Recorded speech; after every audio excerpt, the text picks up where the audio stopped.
edition of the Veracious Show. My name's Lauren Risley. I'm going to be your host for this episode. What an up and down week for me. Week of, I should say, torrid week at work. Uncertain prospects for the future in terms of a number of different things.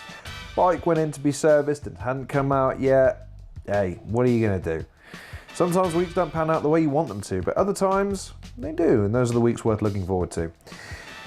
Subject of today's podcast is just expounding a little bit on a series of tweets that I sent out a couple of days ago regarding a podcast that I listened to. For those of you who followed me for a while, I am a fan of the Joe Rogan podcast, not necessarily of Rogan himself. He has his moments, and I think he's fundamentally flawed given the platform that he has to do the things he wants to do. But nevertheless, I appreciate the format that he has and the way that he approaches trying to broach certain subjects and how he attempts to progress narrative. Ted Nugent was a recent guest on the show. Why is this prevalent? Well, there was a particular segment that I caught and then rewatched a number of times using the JRE's clip in order to make sure I understood full context and didn't just emotionally react to what I was hearing. And long story short, I found Ted Nugent to be a repugnant individual. My reasons for this are explained in the tweet, so I won't go back over those. But what I wanted to touch on really was the nature of the way I approached that situation, and more to the point, what I wanted to try and achieve as a result of it. Now, in debate, and this touches on my previous podcast in terms of why I feel debate is starting to lose its usefulness in society, considering you have not really any nuanced arguments anymore, but just the loudest voice being proclaimed to be right. Usually the loudest voice backed by the most people. In this instance, though, I wanted to try and deconstruct his arguments towards the regulation and overhaul of the United States of America's gun control. If there is any overhaul, if there's any reason for there not to be an overhaul, I haven't seen it. I managed to get in touch with a few people on Twitter as a result of this and gone back and forth with regards to not only the sentiments but also a couple of other aspects of the discussion. And what I found interesting was that there's been a positive response. I was fully anticipating, because again, I think what's key to debate is you have to confront arguments with better arguments. You have to confront people to try and sway them. You can't just say they're wrong and expect them to just accept that. No one likes accepting being wrong. Think of a time that you've been at work and, for instance, you've been told you've done something incorrectly. Now, that might be right, but it doesn't mean you appreciate necessarily them telling you this. I, for one, fall into this category. I'm not a fan of being told I'm wrong. I'll accept it, and I always try to learn from it. Sooner or later, though, starts to grind on me a little bit, which is why I tend to work that a little bit harder to make sure that the wrong doesn't reoccur. My channels are a good example of that, where I've constantly tried to hone, improve, listen to feedback, but while also maintaining a degree of integrity in the content that I want to produce. But the way I approached it is the way I would want people to approach any aspect of debate or an argument. I listened to it multiple times to make sure I understood full context. I made sure that the video that I was referring to was the first thing I tweeted, the first thing I put to the forefront of what I was about to say, because I didn't want anything to be taken out of context. I didn't want anyone to be to misappropriate it as just a simple attack on an individual. And more to the point, I wanted to make sure that if there was the opportunity for debate, and if I was wrong or if I could be challenged on any particular point, that anyone who would want to do that based on my comments alone had the video there to be able to refer to, so we both understand and can agree on a consensus of what the reality was, i.e. what was said and why it was said. Why is this important? Because I think a lot of times we choose to believe in our own reality too much. We see the world through a thinly veiled idea of how we want it to be versus how it actually is. We all fall into this trap. It's a constant struggle of trying not to not trying to sell yourself short, but by the same token, trying not to be overly enthusiastic about things. In this instance, though, I find it difficult to see any argument against it. In America, for instance, the gun debate is something that has been going on for long before since I was born, and will sadly continue to rage until long after I'm dead. The fact is that American citizens can't mobilize themselves. There's an overwhelming majority of people that want gun reform, but a lack of motivation, a lack of power in the right places, and an overabundance of misinformation and laziness, quite frankly, as a result, as it relates to sitting with tradition, is the reason for this. And why I thought it was interesting. This particular debate is Joe Rogan himself. As a performer, an actor, a comedian, he's actually kind of bland. He's not actually that interesting, to be honest. He's kind of a bit meh. And as an interviewer, again, kind of a bit meh. Occasionally he'll ask a pointed question to someone that's not really had a chance to think about the question in advance, which I don't think is particularly fair, but that's his interview style, and that's fair enough. However, on a podcast, I find him to be quite thoughtful, reasonably insightful. He's got a lot of world experience.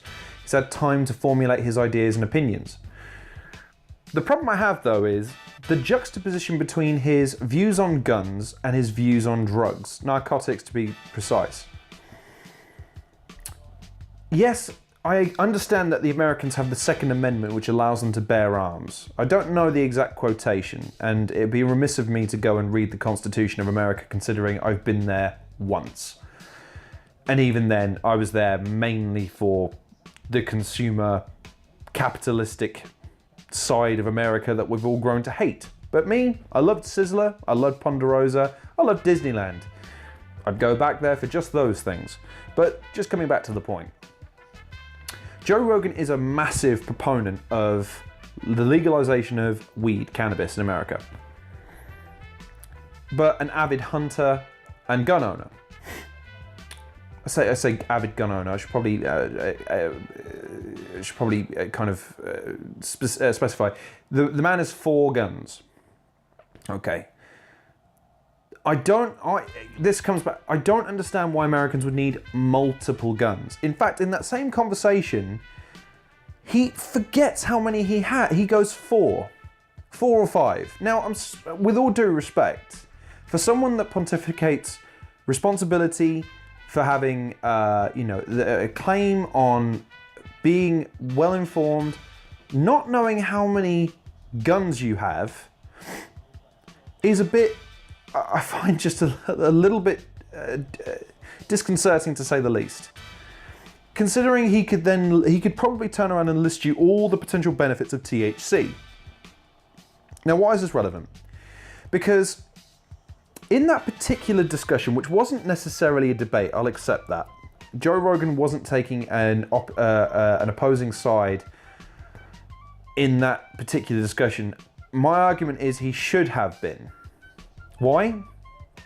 Well, if he's a proponent of drugs being legalized, specifically marijuana and weed, I know they're the same thing before people correct me, then you have to apply the same progressionist thought to other aspects of the American culture that are hurting their people.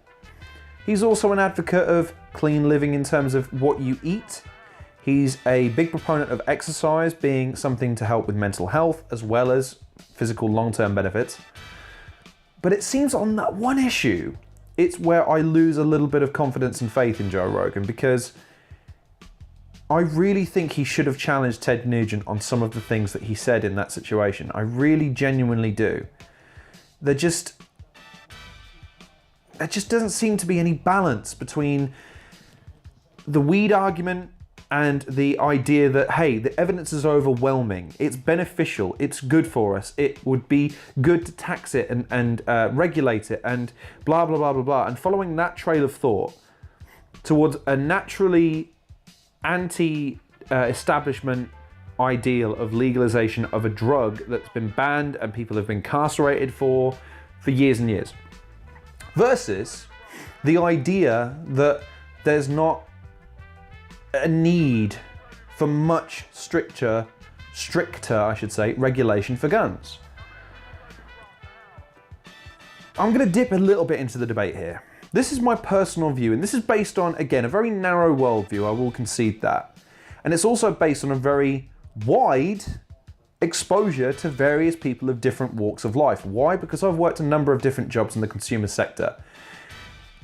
And they're all under different pretenses. People have the opportunity to respect me, disrespect me. They have to come to me for whatever they need. I have to come to them for whatever I need. And there's different circumstances. So you get to see people of different walks of life in different scenarios react, hopefully in different ways.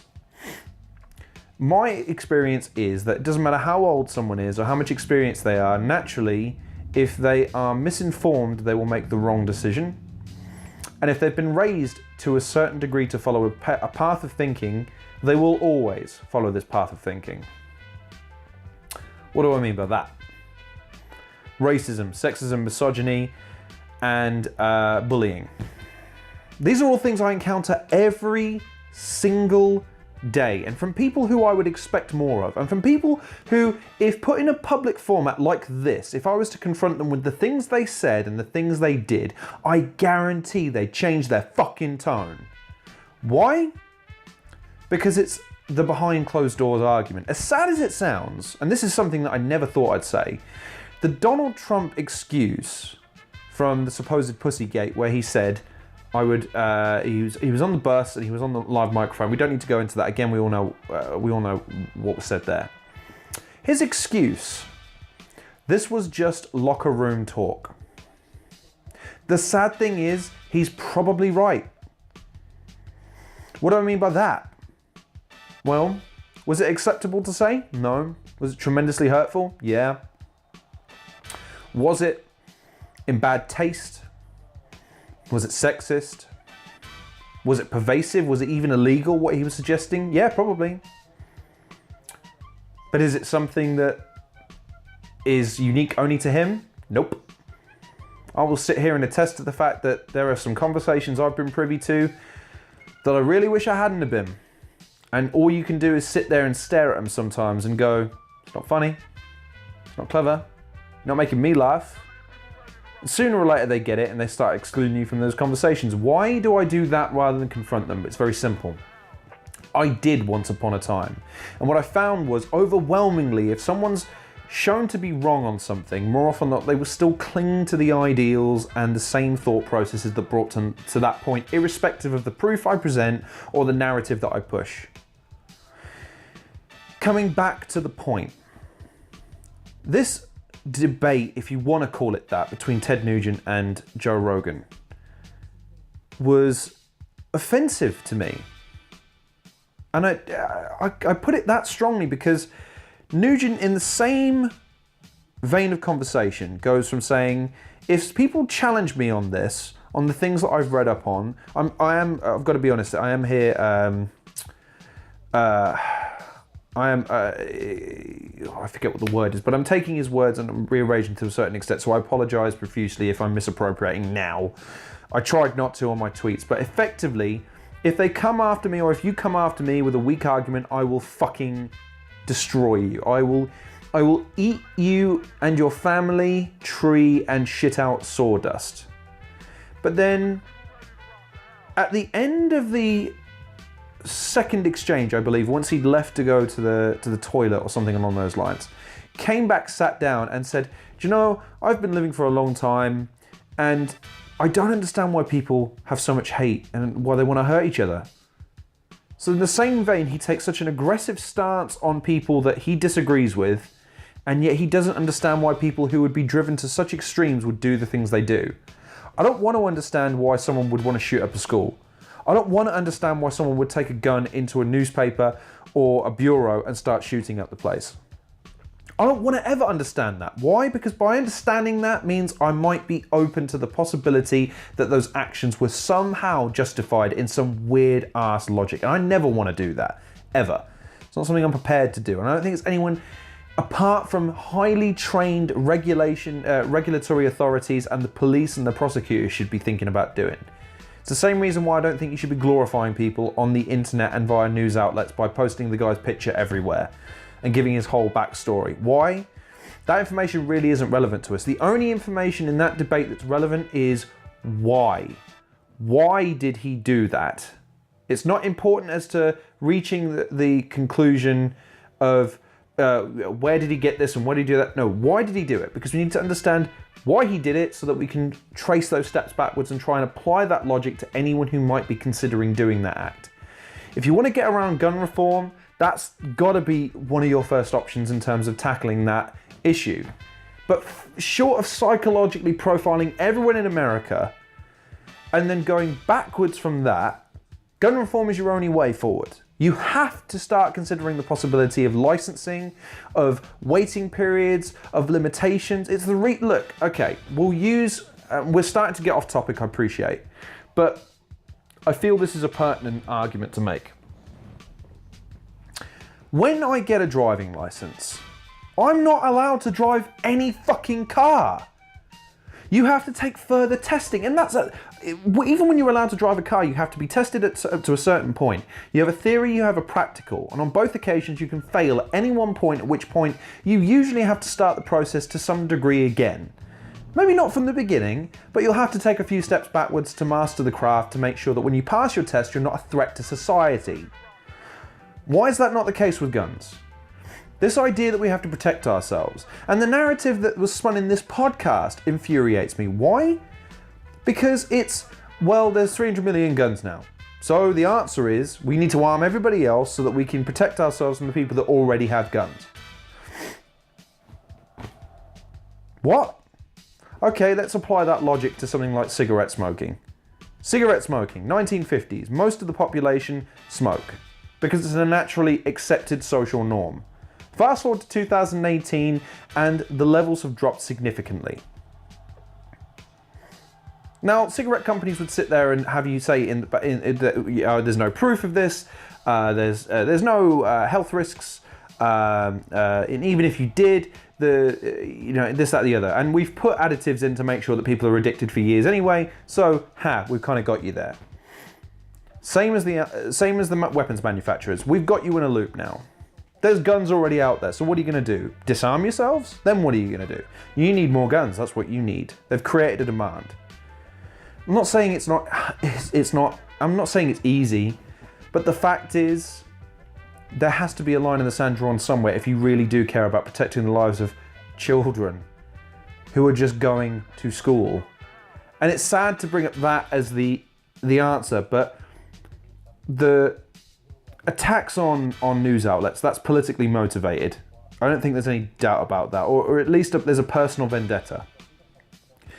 Same with the nightclub in Florida, the Charleston church attack.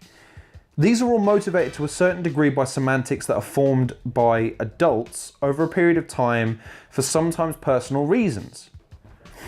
They can be understood to a certain extent in terms of why the motivation was drawn in the first place, but certainly not what tipped them over the edge to make them think that going in there with a gun was the only reasonable solution to their problems. But going into a school with kids who've done nothing,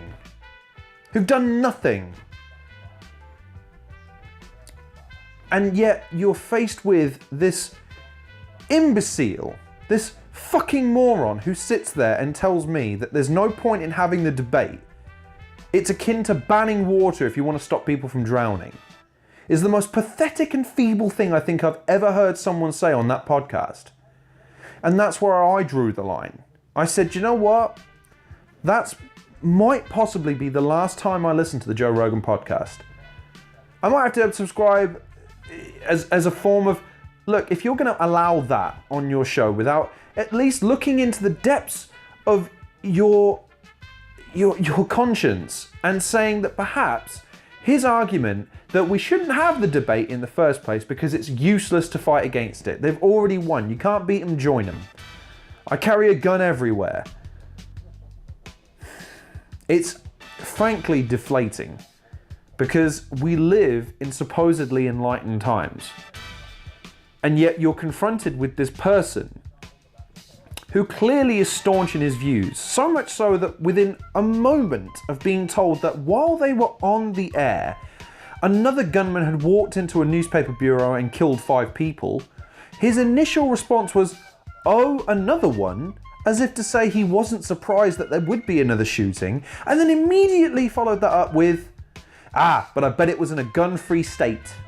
His argument being somehow that because they were in a state that banned guns or had strict gun regulation, that they were ill prepared for when a guy who had a gun illegally or brought it across state lines illegally came in with a gun.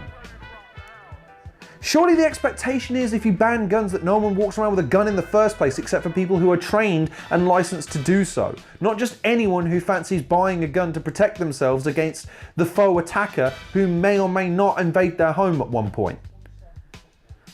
And Joe Rogan disappointed me to an almost alarming extent with that podcast. Ted Nugent, I understand, is an abhorrent individual. I heard things and read things prior to this podcast, but that's not what I'm touching on. On this instance, I'm touching on what he said in this segment because it's the truest representation of what someone who is a staunch First and Second Amendment believer believes. There will be no dissuading him. There will be no telling him he's wrong. There'll be nothing of that. The one person in that situation who had the power to at least set the record straight and put forward a considered alternate opinion based on his own views and sentiments on another controversial topic, which by the way I disagree with. I disagree that weed should be legalized. I have my personal reasons for going into that. We'll go into that another time. But I firmly believe all kinds of narcotics should be banned. And before anyone throws alcohol or caffeine in my face, do you know what? I'd probably support the banning of those too. If I never saw another cup of coffee or another beer in my life would not be lesser for it. Yes, I drink them both. Why? Brought up culturally to do it. Unfortunately, again, to a certain extent, I'm a slave to that process. But if they banned it, my moral standing would dictate to me, right, well then I'm not allowed to do it anymore, so I won't. Joe Rogan had an opportunity to put the other side and say, well, that sounds a little bit callous what you said there. Maybe you should show a little bit of humility and grief in this situation rather than using it to perpetuate your political narrative or whatever his words would have been.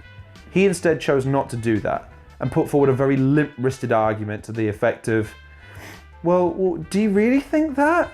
Do you really think that? Well, you know, I mean, some people might say differently. It was feeble. When you compare and contrast that to the instances where he was confronting Milo, when he was confronting Steven Crowder on various issues, he can become very animated. He can become very confrontational. And yet in this instance, because he happens to either share the bias or is overwhelmed by the personality in front of him or simply in awe at a celebrity he finds somehow appealing, he's used his platform to spread a message that is, hey, what are you going to do? There are guns out there, people are going to die. We might as well have them anyway so that we can protect ourselves in that instance. Let's forget about the 5 or 10 people we should be screening out to make sure they don't get guns by having licensing and regulation, just so I don't have to go through that licensing and regulation. It's selfish, it's short-sighted, it's stupid, and frankly, it's evil. If I'm gonna really, really push the boat out and say it's evil, why? Because those who stand and do nothing are just as culpable. Making me just as culpable, as I referred to earlier. There are some times in life where all I could do is stare at the people and let them know I didn't find it funny.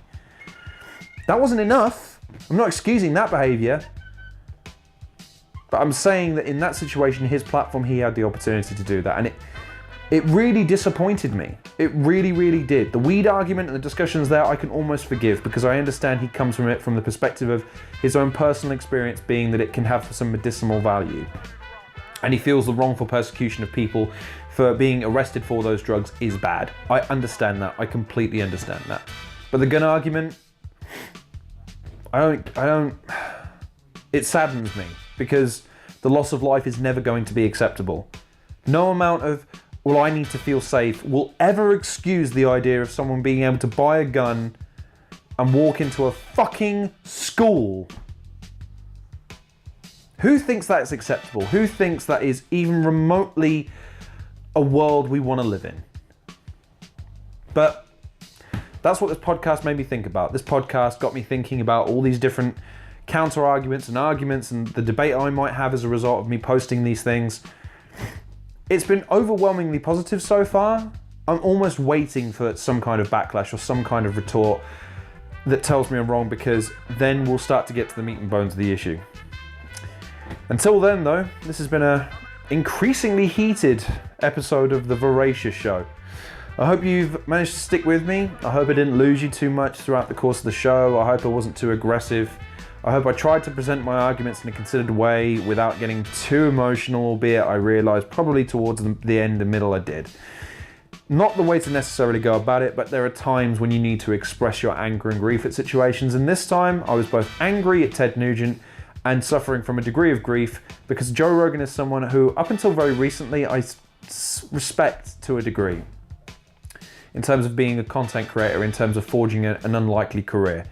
But in this instance, it's not something I guess in time I can't forgive, but at the same time, it's incredibly disappointing. So I hope you enjoyed this episode of the show. I hope you've listened to the previous editions. I hope you're looking forward to any future editions. I hope if you've disagreed with anything I've said, or if you've got a counter argument, or if there's anything you'd like to put forward as a topic of conversation for the next show, then by all means, leave those in the comment section. Appreciate you listening to this show. Please go check out Halsey and the other content creators in the description below. I hope you're taking care of yourselves. I've been your host, Lon Risley, and this has been The Veracious Show.